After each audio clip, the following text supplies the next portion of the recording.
17 ফেব্রুয়ারি যেদিন মন্ত্রিসভার এই নতুন সরকারের মন্ত্রিসভার সদস্যরা শপথ নিয়েছেন এবং একই সঙ্গে জাতীয় সংসদের নির্বাচিত সদস্যরা শপথ নিয়েছেন, সেদিন সন্ধ্যায় হঠাৎ করে আমার সহকর্মী আজহার লিমন আমাকে হোয়াটসঅ্যাপে একটা মেসেজ পাঠালো যে তাকে অফিস থেকে শোকজ করা হয়েছে। এর কিছুক্ষণ পরে আবার রাকিব ভাইয়ের কাছ থেকেও জিনিসটা জানলাম এবং শুভ ভাইও একই কথা বলল।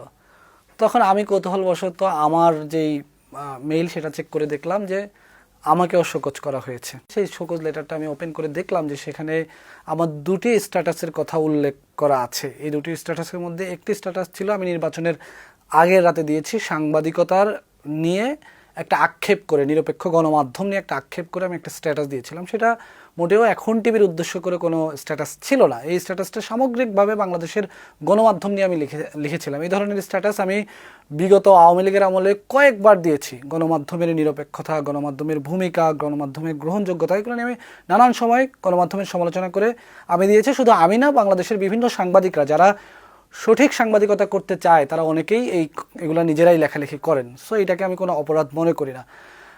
এইটা আমার শোকজ লেটার উল্লেখ করা আছে যে এই স্ট্যাটাসটি আমি কেন দিলাম। মজার বিষয় হচ্ছে এই স্ট্যাটাসটি আমি যখন দিই তখন তুষার আবদুল্লাহর সামনে আমি বসা ছিলাম, তার সামনে বসেই আমি স্ট্যাটাসটি দিয়েছিলাম।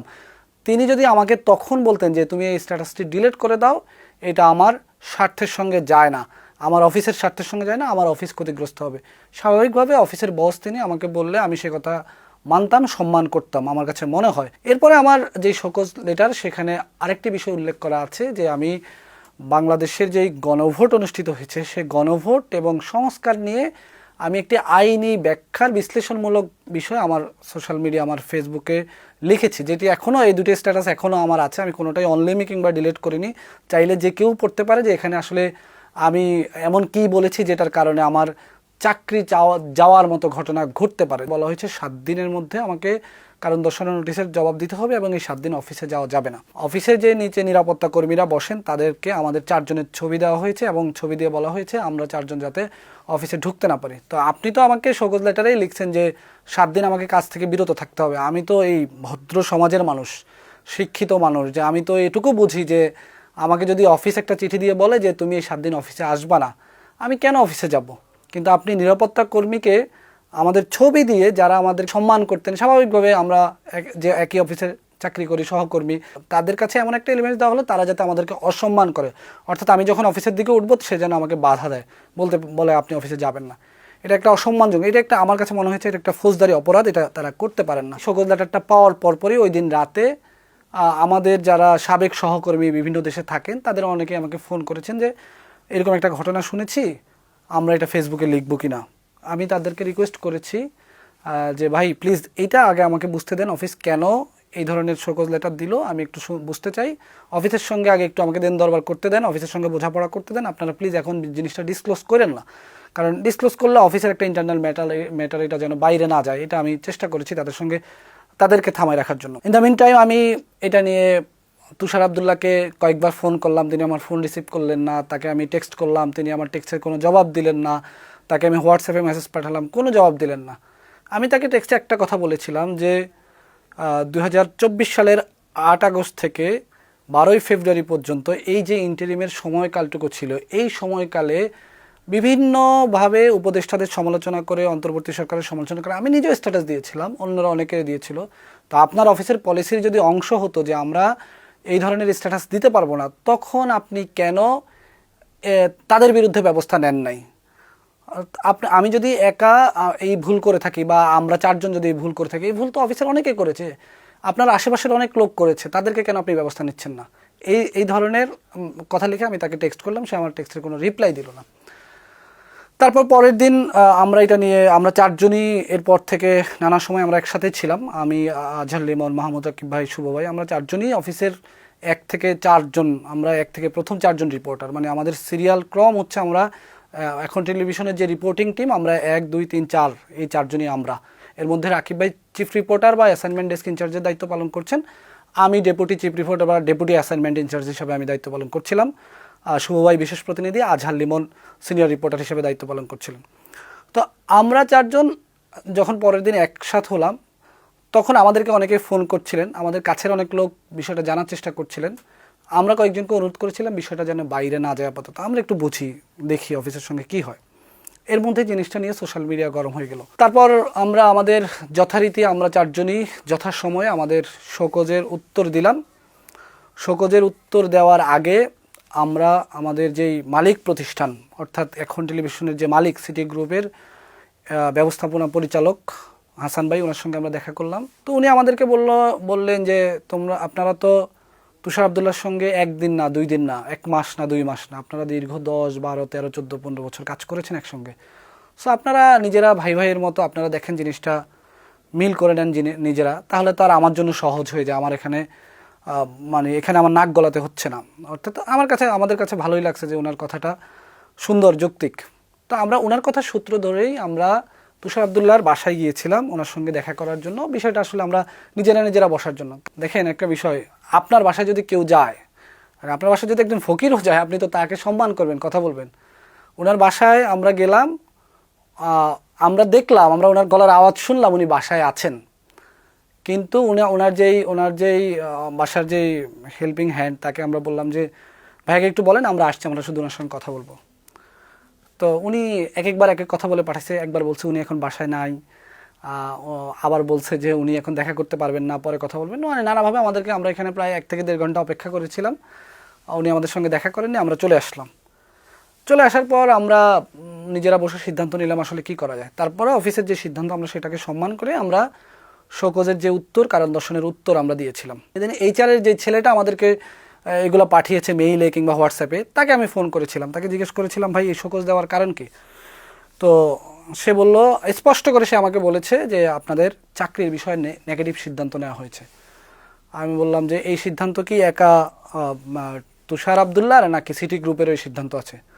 তিনি আমাদেরকে বলেছেন দুইজনেরই 2টা সম্মিলিত সিদ্ধান্ত, অর্থাৎ সিটি গ্রুপ এবং এখন টিভি কর্তৃপক্ষ 2 পক্ষেরই সম্মিলিত সিদ্ধান্ত। তো এটার ক্লারিফিকেশন আমরা পেয়ে গেলাম। আমরা সিটি গ্রুপের ব্যবস্থাপনা পরিচালকের কাছে আমরা যখন গেলাম, তিনি বললেন তিনি এই সিদ্ধান্তের সঙ্গে নাই, তিনি জানানো না এই ধরনের সিদ্ধান্ত নেওয়া হয়েছে। তিনি আমাদেরকে পরামর্শ দিয়েছেন তুষার আবদুল্লাহর সঙ্গে মিটমাট করার জন্য। আমরা সেজন্যই তার বাসায় গিয়েছিলাম। তিনি তুষার আবদুল্লাহ আমাদের সঙ্গে দেখা করেন। এরপর আমরা 4 জনে মিলে আমরা এক হয়ে 23শে ফেব্রুয়ারিতে সম্ভবত আমরা আমাদের শোকজ লেটারের উত্তর দিলাম। উত্তর দেওয়ার অল্প কিছুক্ষণ 20 থেকে 30 মিনিটের মধ্যে আরেকটা চিঠি, আমাদের কাছে মনে হচ্ছে যে চিঠিগুলো রেডি ছিল, আরেকটা চিঠি আমাদেরকে মেইলে দিয়ে দেওয়া হয়েছে। সেখানে বলা হলো যে আপনাদের যেই উত্তর দেওয়া হয়েছে সেটা নিয়ে একটা তদন্ত কমিটি গঠন করা হয়েছে, এই তদন্ত কাজ শেষ না হওয়া পর্যন্ত আপনারা অফিসে আসতে আপনাদেরকে নিষেধ করা হয়েছে। তা আমি জানতে চাইলাম যে তদন্ত কমিটিতে কারা কারা থাকবেন। বলছে এটা বলা যাবে না, এটা বলার নিয়ম নাই। তা বললাম তদন্ত কমিটি তো আমাকে ফেস করবে, আমার তো জানার অধিকার আছে কারা তদন্ত কমিটিতে থাকবেন। গোপন তদন্ত কমিটিতে আপনি করতে পারেন না। ধরেন বড় কোনো ক্রাইমের ঘটনা হয় যেখানে তদন্ত কমিটির সদস্যদের জীবন নাশের হুমকি থাকে, সেই সব ঘটনা ছাড়া বাংলাদেশের আইন স্পিরিট হচ্ছে আপনি তদন্ত কমিটির নাম প্রকাশ করতে হবে। কারণ হচ্ছে এই তদন্ত কমিটিতে কারা আছেন তাদের আমাদের জানার বিষয়, তাদের সঙ্গে আমাদের স্বার্থগত কোনো দ্বন্দ্ব আছে কিনা সেটা আমাদের জানার বিষয় না। আপনি এমন কাউকে দিয়ে তদন্ত কমিটিতে করতে পারেন না। তদন্ত কমিটি নিয়ে আমার ব্যক্তিগত অভিজ্ঞতার কথা আমি বলি। আমি এই যে তদন্ত কমিটি পরে কী কী করলো সেটাও আমি বলছি। তার আগে আমি একটু বলে নিই, আমি নিজেও একটা তদন্ত কমিটির মেম্বার ছিলাম এখন টেলিভিশনের একজনের চাকরির বিষয়। মজার বিষয় হচ্ছে এখন টেলিভিশন আগে সিদ্ধান্ত নেয় কারো চাকরি যাবে, এরপরে সে তদন্ত কমিটি করে। এই তদন্ত কমিটি দিয়ে এটাকে কি বলে, একটা আইওয়াশ তদন্ত কমিটি দিয়ে একটা রিপোর্ট তৈরি করে, এই রিপোর্ট দিয়ে সে ওই চাকরি যাওয়াটাকে জায়েজ করে। তো আমাকে যখন তদন্ত কমিটিতে দেওয়া হয়েছিল আমি ঢাকার বাইরে ছিলাম, অফিসের অ্যাসাইনমেন্টে ঢাকার বাইরে ছিলাম, সম্ভবত আমি কক্সবাজারে ছিলাম বা কোথাও এক জায়গায় ছিলাম। তো আমি ঢাকায় এসে তুষার আবদুল্লাহকে সরাসরি বললাম, ভাই আমাকে তদন্ত কমিটির সদস্য বানিয়েছেন, ভালো কথা, একদম স্পষ্ট করে বলছে। সম্ভবত এইসব কারণে উনি আমাকে পছন্দ, মানে আমাকে নিয়ে ওনার একটু ছিল আর কি বলে অস্বস্তি ছিল, বা আমাদেরকে নিয়ে অস্বস্তি ছিল যে ভাই আপনি তদন্ত কমিটি আমাকে বানিয়েছেন, সদস্য বানিয়েছেন, ভালো কথা। আমরা এর আগে দেখেছি যে অফিসে তদন্ত কমিটির মাধ্যমে আমাদের অনেক সহকর্মী চাকরি খাওয়া হয়েছে। আমাকে তদন্ত কমিটির সদস্য বানিয়েছেন, আমি যেটা সঠিক যদি আমার তদন্তে উঠে আসে, আমার সহকর্মী নির্দোষ, তাইলে আমি ওইভাবেই তদন্ত রিপোর্ট দিব, কোনো ধরনের আমাকে ইনসিস্ট করা যাবে না। কারণ আমাকে যখন সদস্য বানানো হয়েছে, এইচআরের ওই ছেলেটাই আমাকে বললো যে ভাই তুষার আবদুল্লাহ এই বিষয়ে নেগেটিভ, আপনাদেরকে ওইভাবে তদন্ত কমিটি করতে হবে, তদন্ত রিপোর্ট বানাতে হবে, আমাকে বলেছে স্পষ্ট। আমি তুষার আবদুল্লাহকে বললাম যে ভাই আপনি যদি এই ধরনের ঘটনা মনে করেন যে আমাকে দিয়ে আপনার মন মতো করে একটা তদন্ত রিপোর্ট বানাবেন, প্লিজ আমাকে এই তদন্ত কমিটি থেকে বাদ দেন, আমি এই তদন্ত কমিটিতে থাকবো না। আমি কারো পেটে লাথি মারার, কারো রিজিকে আঘাত করার কারণ হইতে চাই না, আমি এটা হবও না। স্পষ্ট করে আমি বলেছি। শুধু এটা না, এখন টেলিভিশনের আমার জানা মতে যে কয়জনের চাকরি খাওয়া হয়েছে প্রত্যেকটা ইস্যুতে আমি তুষার আব্দুল্লাহ রুমে গিয়ে প্রতিবাদ করেছি, প্রত্যেকটা ইস্যুতে আমি বলেছি এটা করতে পারেন না ভাই। ওই তদন্ত কমিটিতে যখন আমি দেখলাম সত্যি সত্যি, আমরা 3 জন তদন্ত কমিটির সদস্য ছিলাম, সত্যি সত্যি দেখলাম আমাদের ওই সহকর্মী নির্দোষ, আমরা সেইভাবে তদন্ত রিপোর্ট দিয়েছি এবং আমরা বলেছি যে বরং অফিস সেখানে দায়িত্বহীন আচরণ করেছে, এবং সেইভাবে রিপোর্ট দেওয়ার পরে সেই সহকর্মীর চাকরি আমরা রক্ষা করেছি। যাই হোক, আমাদের উপর যখন তদন্ত কমিটি গঠন করা হলো, আমাদেরকে যখন আরেকটি চিঠি দিয়ে বলা হলো যে আপনাদের বিষয়ে তদন্ত কমিটি গঠন করা হয়েছে, তদন্ত কমিটির সদস্য কারা আমরা জানি না। সেই তদন্ত কমিটি গঠন করার পর অফিসের সিলেক্টিভ কিছু সহকর্মীকে দিয়ে ওনার রুমে ডেকে ডেকে একটা কাগজ ধরিয়ে দেওয়া হয়েছে আমাদের নামে ভোট দেওয়ার জন্য। সেটা হচ্ছে যে বেলায়েত হোসাইন, মাহমুদ রাকিব, আজহার লিমন, মুজাহিদ শুভ এই আচরণ করেছি কি করে নাই, এইটা কি করেছে কি করে না, হ্যাঁ এবং না, হ্যাঁ এবং না, হ্যাঁ এবং না। তো স্বাভাবিকভাবে সে চাচ্ছে আমাদের চাকরিটা চলে যাক, আর সেইটার পক্ষে আমাদের এই চাকরি যাওয়াটাকে জায়েজ করার জন্য এটাকে কি বলে, একটা প্রহসনের ভোটের আয়োজন করলো, প্রহসনের জরিপের আয়োজন করলো। এটা খুবই হাস্যকর লাগছে আমাদের কাছে। 400-র অধিক এমপ্লয়ি আছে এখন টেলিভিশন, আপনি তাইলে পুরোটা ভোটে দিয়ে দেন। আপনি আপনার মতো করে কয়েকজন লোককে বাছাই করে করে আমাদের বিরুদ্ধে ভোট নেবেন, এটা তো হইতে পারে না। তো যাই হোক, উনি এটা করলেন। করার পরে তদন্ত কমিটি কিন্তু আমাদেরকে চিঠি দেয় নাই, ওই সেই এইচআরের ছেলেটাই আমাদেরকে চিঠি দিয়ে জানাচ্ছে যে এত তারিখ আপনাদেরকে তদন্ত কমিটির মিটিংয়ে ডাকা হয়েছে, সম্ভবত এটা 2রা মার্চ আমাদেরকে তদন্ত কমিটির মিটিংয়ে ডাকা হয়েছে, আমরা তদন্ত কমিটির মিটিং যেন ফেস করি। তো স্বাভাবিকভাবে আমরা গোপন তদন্ত কমিটি মানি না, আমরা প্রত্যেকেই একটা একটা করে এইটার এগেনিস্টে আমরা আমাদের লেটার লিখলাম যে এই তদন্ত কমিটি এই কারণে আমরা মানি না, এবং আমরা একটা স্বাধীন তদন্ত কমিটির দাবি জানিয়ে আমরা সেখানে গিয়েছিলাম যে আমরা তদন্ত কমিটিকে যেহেতু স্বীকৃতি দিচ্ছি না, সেই তদন্ত কমিটি আমার স্বার্থ, আমার অধিকার কতটুকু রক্ষা করবে সেটা সম্পর্কে যেহেতু আমি নিশ্চিত নই, তাহলে আমি এই তদন্ত কমিটি কেন আমি মানব।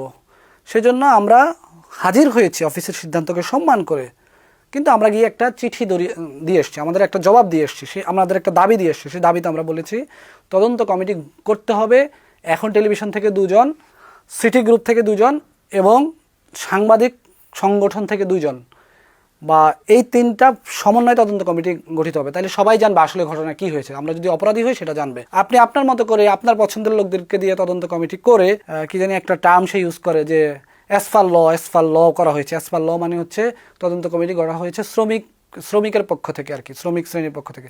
তো সেখানে তো ইনক্লুডিং তুষার আব্দুল্লাহ, আমরা সবাই শ্রমিক। যে 5 জনকে দিয়ে তদন্ত কমিটি, আমরা গিয়ে 5 জনকে দেখলাম, 5 জনকে নিয়ে তদন্ত কমিটি গঠন করা হয়েছে, সবাই শ্রমিক। তো মালিক পক্ষের প্রতিনিধি কই, সাংবাদিক সংগঠনের পক্ষের প্রতিনিধি কই?